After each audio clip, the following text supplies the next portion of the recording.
Hi everyone, welcome to Vampire the Masquerade Bloodlines. I'm Thaine Lyman, the executive producer for the project, and today I'll be taking you through character creation and experience point gain, and show you how feats work in the game as well as get into some of the dialogues. So at the heart of every great RPG is the player's character, choosing, building, and growing your character through the course of the game. So we'll start with character creation. First step in the character creation process is choosing a clan and gender, and optionally a history. In White Wolf's vampire universe, the clans correspond to the traditional archetypes of vampire mythology. So our 7 clan choices include the Brujah, savage brawler, the Gangrel, or feral and animalistic, the Nosferatu, skulking and deformed, the Toreador, or the Anne Rice-style seductive and charming pretty boys, the secretive blood sorcerers known as the Tremere, the manipulative and mind-controlling Ventru, and finally the Malkavians, who have been driven insane by the power of their vampire blood. To reflect this insanity, the Malkavians even have their own distinct set of dialogues and dialogue responses.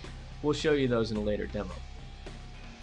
The vampire choice of clan has a deep impact in Vampire, from statistical benefits and weaknesses to vampiric powers or disciplines available to the player, to in-game effects such as different dialogue options and different reactions from NPCs in the game. The player can also choose to play either as male or female, giving them 14 base choices to start from. That's even before allocating experience points or base starting skills. Though there's no statistical difference between male or female, gender will have impact in-game in terms of dialogues and NPC reactions.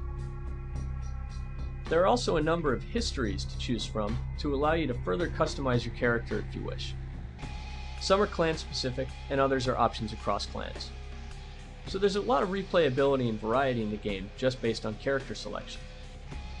For the purposes of this demo, we're going to focus most of our attention on one character, so you can see the RPG experience of being and leveling up an individual character.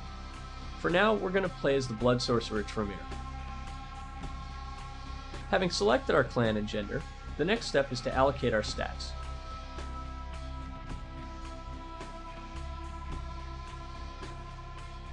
This is the character stat sheet, which White Wolf fans will see we've pulled pretty faithfully from the paper and pencil Vampire the Masquerade RPG system.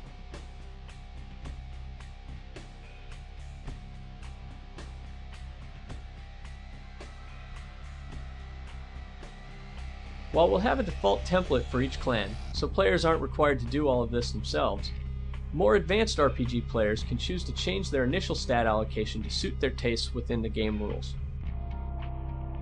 In keeping with the White Wolf rules, different clans get more or less starting points in 3 sets of attributes: physical, social, and mental attributes, and 3 sets of abilities, divided into talents, skills, and knowledges. As a Tremere, we get a lot of points in mental and few in social for attributes, and a lot in knowledges, but very few in skills for abilities.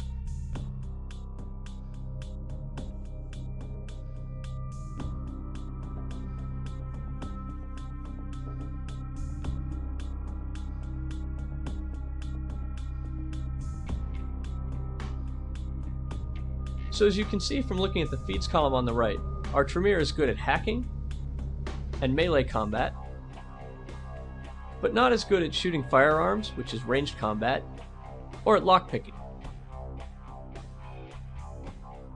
Lastly, the Tremere has 3 disciplines available: Auspex, which is vampiric supersight, Dominate, which is the ability to bend mortals to your will, and Thaumaturgy, which is blood sorcery.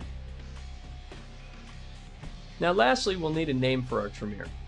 I'd like to go with something that conveys our true majesty and power, something that reminds me of just how far removed I am from the rest of humanity now. We'll go with Bob. Ladies and gentlemen, meet Bob the Tremere. Alright, now we'll hit accept for Bob, and we'll move into the world.